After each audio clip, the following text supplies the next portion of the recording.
একদিন আমিও এত খাটনির ফল পাবো, আমারও একদিন চাকরি হবে, তারপর আমার ফার্স্ট স্যালারি আমার হাতে হবে। আমি ভাবলেই কেমন খুশি হয়ে যাচ্ছি। আর তারপর আমি আমার কিছু জেহেরেলি নাগিন আত্মীয়দের দেখিয়ে দেবো আমিও কিছুতে কম নই।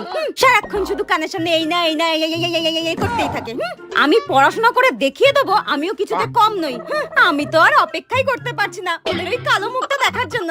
আমার মা বাবা কত কষ্ট করে আমাকে পড়াশোনা শেখাচ্ছে, যেটা চাইছি সেটাই চোখের সামনে এনে দিচ্ছে, আর আমি এইটুকু করতে পারবো না তাদের জন্য? এইটুকু না, আমাকে করতেই হবে। এবার আমার সময় চলে এসেছে কিছু করে দেখিয়ে দেওয়া সবাইকে। আমি দিন রাত এক করে দেবো, তবুও আমি হার মানবো না। আমি সাকসেস হয়ে সবাইকে দেখিয়ে দেবো। কিন্তু আজকের জন্য এইটুকুই, অনেক পড়ে নিয়েছি, এবার একটু ফোনটা ঘেটে নিই। এত দাম দিয়ে ফোনটা কিনেছি, ফোনটাও তো একটু ঘাটতে হবে। লা লা লা লা লা লা।